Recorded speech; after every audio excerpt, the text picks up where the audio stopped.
வணக்கம் மேடம். வணக்கம். தாவேகா தலைவரும் நடிகரும் விஜய் அவர்களின் மனைவி வந்து பாத்தீங்கன்னா இப்ப நீதிமன்றத்தை நாடி இருக்காங்க, தனக்கு விவாகரத்து வேண்டும் அப்படின்னு சொல்லிட்டு. அவருக்கு வேற ஒரு நடிகையுடன் தொடர்பு இருக்கிறதாக அந்த மனுல குறிப்பிட்டிருக்காங்க. இதோட பின்னணி என்ன மேடம்? வணக்கம், உங்களுக்கும் உங்கள் நேயர்களுக்கும் வணக்கம். இது ஒரு தாவேகாவோட தலைவர்ங்கிறது ஒண்ணு, அவர் பெரிய நடிகர், பாப்புலர் நடிகர். இங்க மட்டும் இல்ல, இது அவருக்கு வந்து வெளிநாடுகள்ல சிங்கப்பூர் அந்த பக்கத்துல நிறைய ரசிகர்கள் உண்டு. அப்படிப்பட்டவருடைய சொந்த வாழ்க்கையில ஏற்பட்ட பிரச்சனையை குறித்து தான் இன்னைக்கு பொது வெளியில வந்து ஒரு விவாதம் போயிட்டு இருக்கு. அதாவது கணவன் மனைவிக்குள்ள வர சண்டைகள் இயற்கை தான், ஆனால் அது வந்து சாதாரண மக்களாக இருந்தால் பெருசா பேசப்படுறதில்ல. இப்போ வந்து இந்த அளவுக்கு ஏற்கனவே இந்த விஷயம் குறித்து பல ஊடகங்கள்லாம் வந்து என்ன சொல்றது, பத்திரிகைகள்லாம் திரைமறைவா பேசிட்டு இருந்தாங்க. அவர் தனியா வாழறாரு, பிரிஞ்சு வாழறாருன்னு. அதுக்கு ஒப்புதல் வாக்குமூலம் வர இன்னைக்கு அவங்க தாக்கல் பண்ணியிருக்காங்க. அதுல பாத்தீங்கன்னா இது ஸ்பெஷல் மேரேஜ் ஆக்ட்னு பேரு.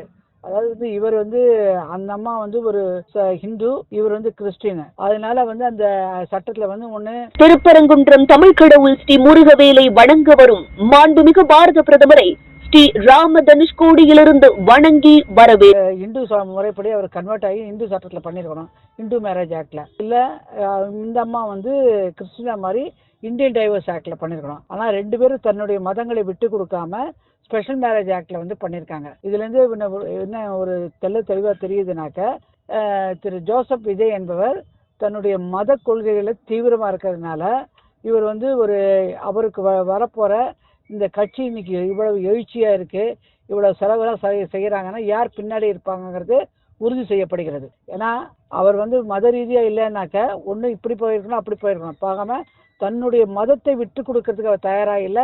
தன்னுடைய திருமணத்தின் போதுங்கிறது முதல்ல பதிவு செய்யறோம். அதனால அவரை சப்போர்ட் பண்றது யாரா இருக்குங்கிறத நம்ம மக்கள் வந்து புரிஞ்சுக்கணும். அதனால தான் இன்னைக்கு இந்த ஒரு கட்சி இவ்வளவு கூட்டங்கள் கான்ஃபரன்ஸ்லாம் பண்ணி இவர் சம்பாதிச்ச பணத்திலிருந்து செலவழிக்கிறாருன்னு சொன்னாங்கனாக்க அப்ப இன்கம் டாக்ஸ்ல கணக்குல வரணும்.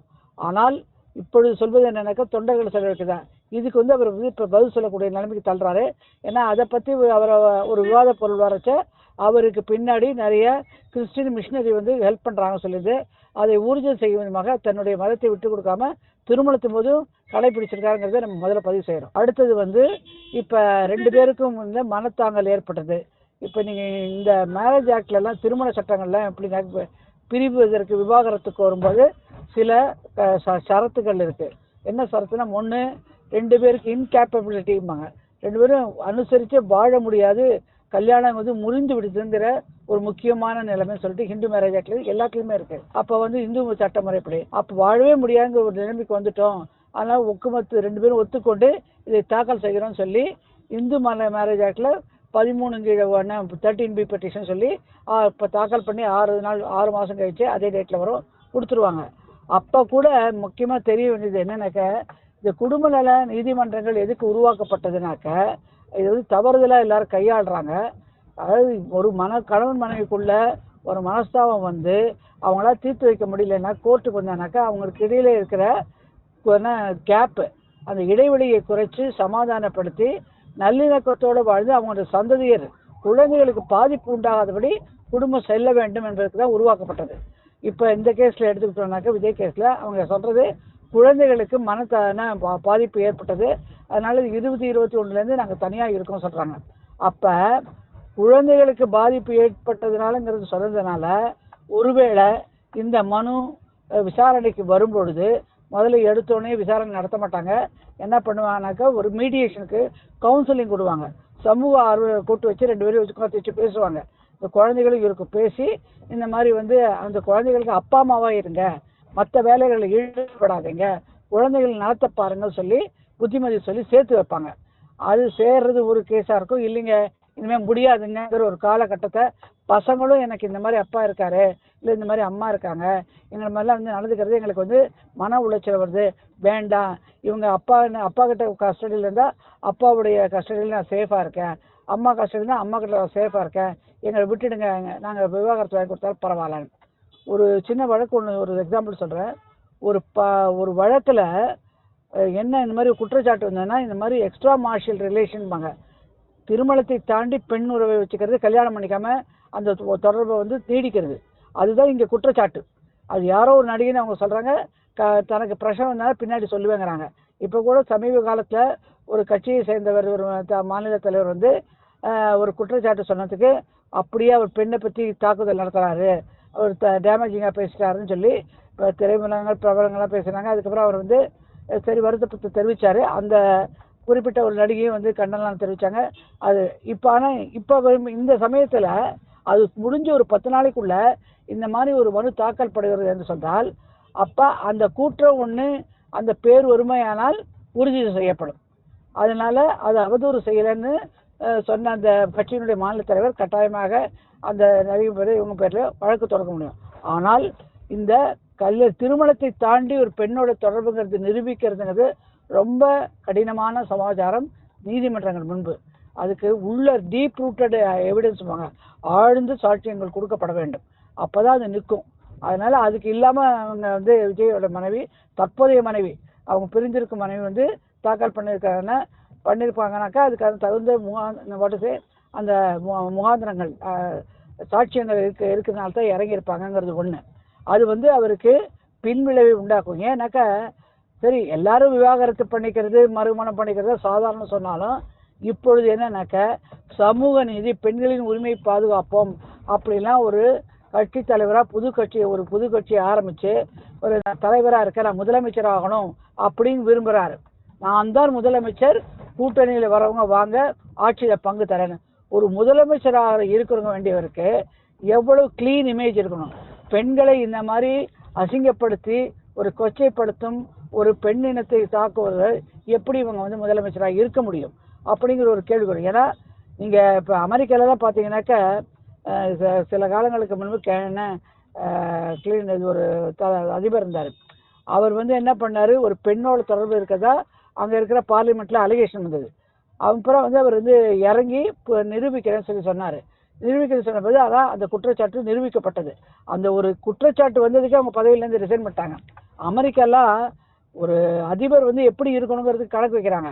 அது நான் இங்கே மட்டும் இல்லை, மற்ற ஈவன் இப்போ கொரியா சில நாடுகளில் கூட அந்த மாதிரி விவகாரங்கள் நடந்திருக்கு. சமீப காலங்களில் அவங்க பதவி இறக்க செய்கிறாங்க. அப்படிப்பட்ட சமயத்தில் நீங்கள் ஒரு முதலமைச்சராக ஒரு மாநிலத்துக்கு வரணும் ஆசைப்பட்டு சொல்கிற சமயத்தில் உங்களுடைய சொந்த மனைவியே இந்த மாதிரி ஒரு மனு தாக்கல் செய்யும்பொழுது அவருடைய என்ன சொல்கிறது பிம்பம்ங்கிறது மக்களிடம் எப்படி இருக்கும், எப்படி ஏற்றுக்கொள்வாங்களா என்னங்கிறது பார்க்கணும். இது பெரிய தாக்கத்தை உண்டாக்கும். சரி அவங்க ஒரு பதில் சொல்லலாம், என்னங்க எல்லா அரசியல் தலைவரும் ஒழுங்காக்கும், அப்படி ஆகும் இப்படி ஆகும் அப்படின்னு சமாதானப்படுத்துறதுக்கு எதிரம்ப வீசலாம். நீங்கள் அவங்க அப்படி இருந்ததுன்னா நான் இப்படி இதாக இருப்பேன்னு சொல்வாரையானால் ஒன்று ஒப்புதல் வாக்குமூலம். ஒப்புதல் வாக்குமூலம் வந்துருச்சுனாக்க அந்த அம்மாவுக்கு விவாகரத்து கிடச்சிப்படும். ஒப்புதல் வாக்குமூலம் வந்ததுக்கப்புறம் இவர் வந்து ஒரு பெண்ணை கொடுமைப்படுத்தி நம்ம விருப்பமாக நமக்கு தெரியாது, ஒரு பெண்ணை வந்து இந்த மாதிரி கையாளுறவங்க வந்து எப்படி வந்து நாட்டில் இருக்கிற தமிழகத்தில் இருக்கிற பெண்களை பாதுகாக்க போகிறாரு. இதுக்கு தான் காரணம் சொன்னேன். குழந்தைகளை பற்றி கூட கவலை இல்லை, எனக்கு அந்த மாதிரி ஒரு பெண்ணோட தொடர்பு வேணும்னு சொல்கிறதா தொடர்ச்சியாக இருக்காரு. அவங்க மனைவி குற்றச்சாட்டு வைக்கும்போது குழந்தைகளை பற்றி கூட அப்பனா தந்தையாக இருக்கிறது அவர் கவலைப்படலைங்கிற அளவுக்கு அவங்க தாக்குதல் நடத்தும் போது நீங்கள் கரூரை நினச்சி பாருங்கள். கரூரில் ஒரு 1.5 வயசு குழந்தை இறந்தது. அப்போ அந்த குழந்தையெல்லாம் தூக்கிட்டு வந்து கவலைப்பட்டு நிற்கிறவங்கள வந்து இறப்பதுக்கு என்ன சொன்னார், வேலூர் பொதுக்கூட்டத்தில் எல்லாரும் கரூரில் இருந்தவங்களுக்கு நான் தான் காரணம் எப்படி சொல்வேன்னு ஒரு அலட்சிய போக்கில் பேசினார். இவர் தந்தையாக தன்னுடைய கடமையை ஒழுங்காக செஞ்சிருந்தா அந்த இறந்த 1.5 வயசு குழந்தையோட தந்தையும் தாயும் எப்படிப்பட்டிருப்பாரு உணர்ந்திருப்பார். இதுலேருந்து அவர் எவ்வளவு வந்து பொறுப்பு இல்லாமல் இப்போ குடும்ப பக்கத்துலேயும் இருக்கிறதா அவங்க மனைவியை குற்றச்சாட்டுறாங்க. அதே மாதிரி கட்சியிலையும் வந்து பொறுப்பு இல்லாமல் இறந்த குழந்தைகளாகட்டும் மகளிராகட்டும் எத்தனை பேர் 41 பேர் அவங்கள பற்றி கவலைப்படலை. இப்போ சேலத்தில் இன்னும் ஒருத்தர் இறந்தார், அந்த குழந்தைங்களுக்கு அப்பாவை. ஏன்னா அப்பாவை இவர் குடும்பம் நடத்திக்கிட்டு இருந்தால் தானே அப்பாங்கிற ஒரு பொறுப்பு தெரியும். அதனால் இது ஒரு தெளிவாக அவருக்கு பின்னடைவை உண்டாக்குவேன்னா அவர் இதுக்கெல்லாம் பதில் சொல்லி ஆகணும் சமூகத்துக்கு. நீங்களே சரியில்லை சார், நீங்கள் எப்படி பெண்கள் வாக்கு வந்து அதிகமாக வருது விஜய் தாவேக்காக்கு அப்படின்னு இப்போ இருக்கிற கருத்து கணிப்பு செய்கிறவங்கெல்லாம் சொல்கிறாங்க. இதை பார்த்துட்டு இந்த பெண்கள்லாம் விஜய் வந்து ஏற்றுக்கொள்வதற்கு தயாராங்கிற ஒரு கேள்வி வைப்போம். அவர் இப்போ நம்மளை போன்ற ஒரு பெண்ணுக்கு துரோகம் செய்கிறவரை தாய் தந்தையாக தகப்பனாக இருந்து நல்வாழ்க்கை இருந்து அந்த குழந்தைகளுக்கு இல்லாதவர் இந்த தமிழகத்தில் இருக்க போகிற மாணவர்கள் மாணக்கியர் சிறு குழந்தைகள் அவருக்கெல்லாம் முதலமைச்சராக எப்படி இருக்க முடியுங்கிறது ஒரு கேள்வி வரும். அதனால் இது இந்த சமூகத்தில் அவர் கையாளுவது இதை கலந்து மீண்டு எப்படி வரப்போகிறாங்க தான் கஷ்டம். ஆனால் குற்றஞ்சாட்டுபவர் யார்? அவரை சொந்த மனைவி. அதுதான் இங்கே பிரச்சனை. அதை மறுக்க முடியாது. ஏன்னா இதை வந்து போகிற காலத்தில் பாருங்கள், அதுவும் இப்போ தேர்தல் அறிக்கை அது ஒரு மாதத்துக்குள்ளே அவர் பிரச்சாரத்துக்கு போக போகிறாங்கிறாரு, மக்களை சந்திக்க போகிறாங்கிறாரு தஞ்சாவூர்லேருந்து. அது இந்த சமயத்தில் பெண்கள் கேட்குற கேள்விக்கு அவர் என்ன பதில் சொல்லுறாங்க? ஒரு பெண் வழக்கறிஞராக சொல்கிறேன், பெண்ணுக்கு இப்போ கட்டின மனைவி தான் முக்கியம். அந்த பெண்ணை வந்து நீங்கள் காப்பாற்ற முடியல, அந்த பெற்ற குழந்தைகளை பிள்ளையை காப்பாற்ற முடியல. நீங்கள் உங்களுடைய சுயநலம் கருதி பிரிஞ்சு இருக்கிற நீங்கள் அப்படி இருக்க பொது நலத்தோடு எப்படி சேவை செய்வீங்கன்னு ஒரு கேள்வி வைக்கிறோம் மற்ற பெண்களை. அதாவது பெண்களை வாக்களிக்கிறதுக்கு முன்னாடி ஜாக்கிரதையாக இருங்கிறத பதிவு செய்கிறோம். நன்றி மேடம். நன்றி, வணக்கம்.